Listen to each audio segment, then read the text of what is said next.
Hey guys, and welcome to part 2 of my Mother's Day watercolor card series. If you haven't checked out the first episode, then I encourage you to do so, and I've included the link to it in my description and in the top right corner of this video for your convenience. So for today's video, I'm going to be showing you how to paint two more, slightly more complex floral designs for Mother's Day. And for this first one, I'm painting a dahlia, which reminds me of a pink water lily. But basically, you're going to be using contrasting pigments to your advantage.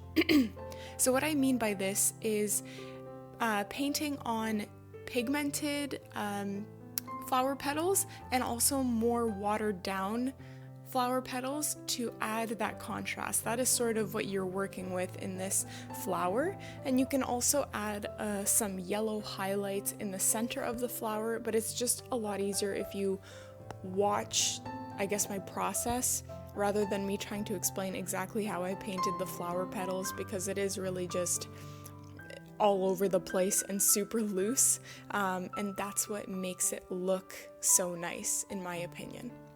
You can also add some green leaves coming from the actual flower. I also added some pink and orange leaves or more petals.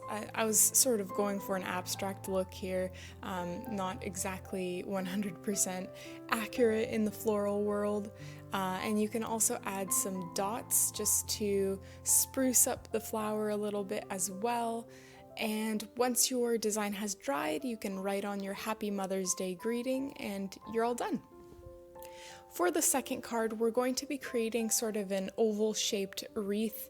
I love painting floral wreaths just because I love the green petals that I'm painting right now. I think they're so easy, and the best way to create these petals, I think actually having a really good quality round watercolor brush helps a lot in creating flower petals in general. So I have linked the one that I use in the description. It's the size 14 round watercolor brush by Grumbacher.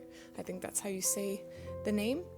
But essentially, if you want to trace an oval shape first, I encourage you to do so because that's what I did. It helps you create a perfect circle or oval depending on what you're painting, and then you can just paint around the very light pencil shape. And here I'm mostly going for a green wreath, and I'm just adding different types of flowers in between the green flower petals, or rather the leaves coming from the flowers, I suppose.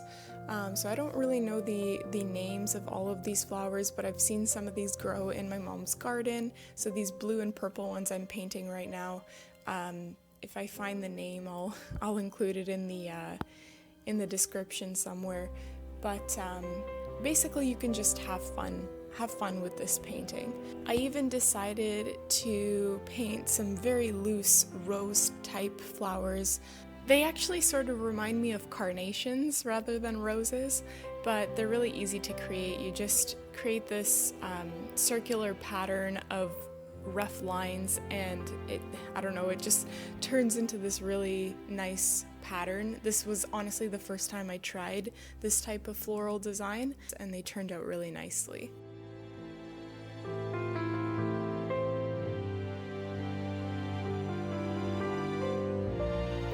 That's what I really love about watercolor. It doesn't have to be perfect, and it still looks really good and intentional. So even the flowers that I'm going to be creating shortly, I didn't really know what to put in this final middle part, so I just painted on some random blue blobs, added a little bit of purple in the center, and they turned out looking really nice.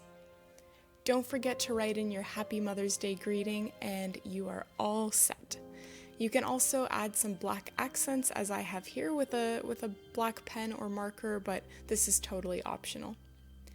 And that's about it, guys. Thank you so much for watching my Mother's Day water card tutorial series. Again, don't forget to check out the first video and subscribe to my channel because I put out regular weekly videos. Thanks for watching!